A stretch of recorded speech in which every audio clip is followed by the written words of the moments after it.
And then I felt it. A hand, cold, skeletal.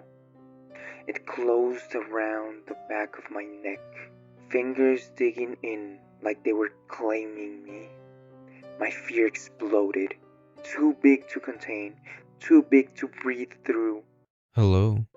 This story will be about ghosts that can manifest inside your car, spirits that are wandering through the night, and unfortunate people can see these same ghosts when they look through their rear view mirror.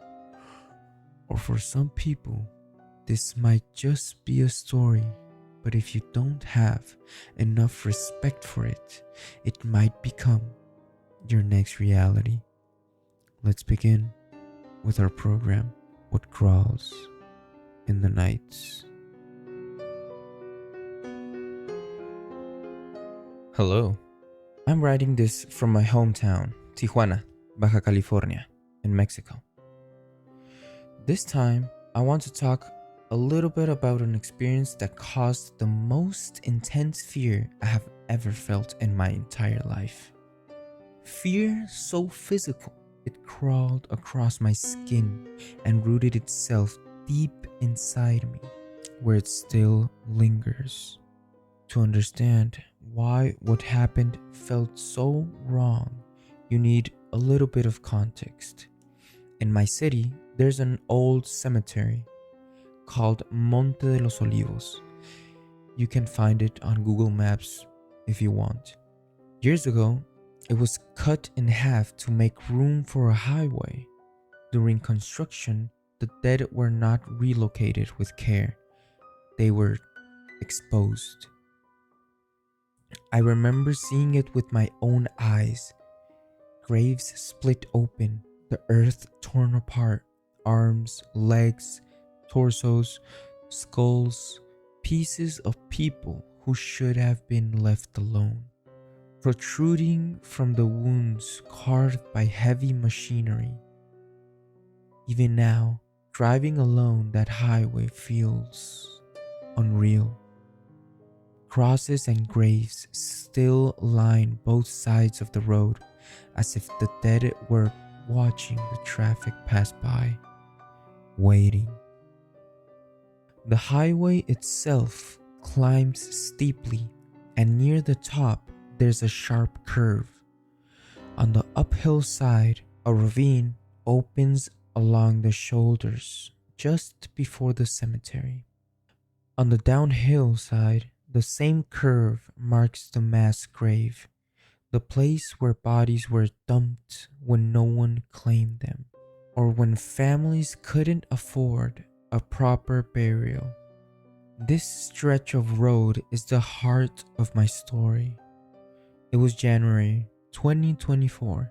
My girlfriend and I planned to go eat hamburgers at a popular fast food restaurant.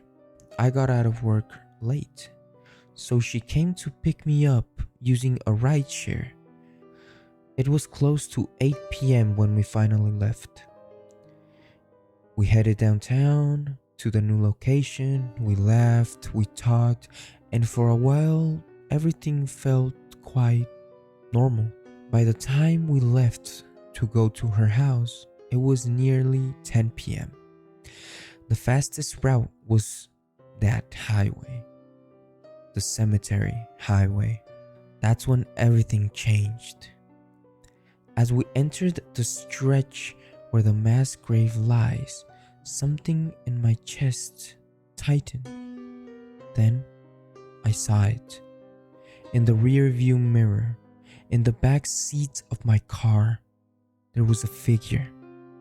A woman, unnaturally thin, her hair tangled and hanging like it had never known a comb.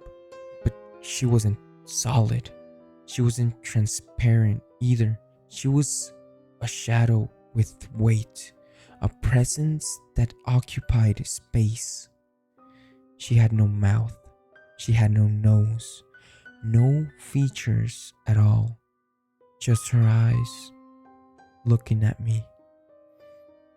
They were burning focused, a gaze that didn't just look at me, but passed through me, peeling me open, reaching somewhere deep and private I didn't even know existed. My body reacted before my mind could. I jolted violently, so hard I nearly lost control of the car. For a split second, I was certain I was going to crash. I was going to flip the vehicle. I was going to die right there among the dead. Somehow, pure will forced my hands to obey, even as terror flooded every nerve in my body. My girlfriend noticed immediately. Her voice trembled as she asked, "Where is it?" Not what, but where, as if she already knew. I swallowed and said, barely able to speak, "It's in the back seat." She looked and she saw nothing.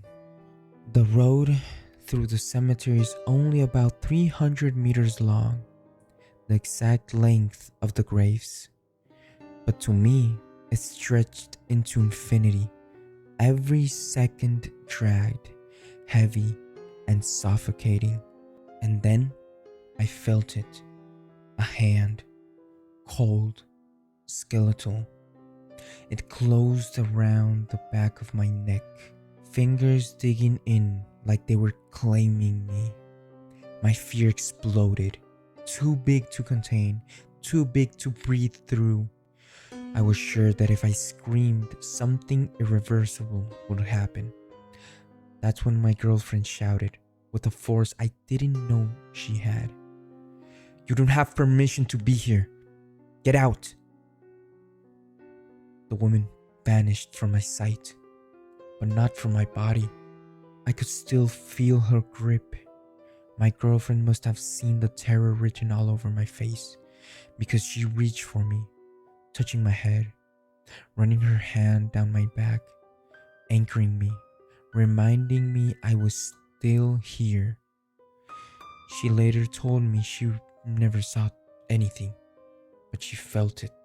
She felt that something was wrong, that something was affecting me deeply. I have never been able to forget that night. Even now, the memory sits quietly inside me, waiting. And to this day, I refuse, absolutely refuse, to drive through that stretch of highway again. Some places remember what was done to them, and some things don't like being disturbed. Well, guys, that was today's story. Pretty intense, not gonna lie.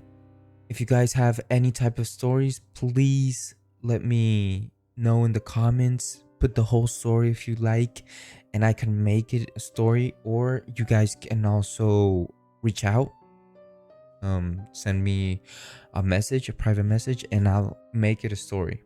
I would prefer it to be a real story than just something that was invented by some sort of AI. And remember, guys, don't ignore the sounds tonight. You've already awakened it. Good night, and don't let the bedbugs bite.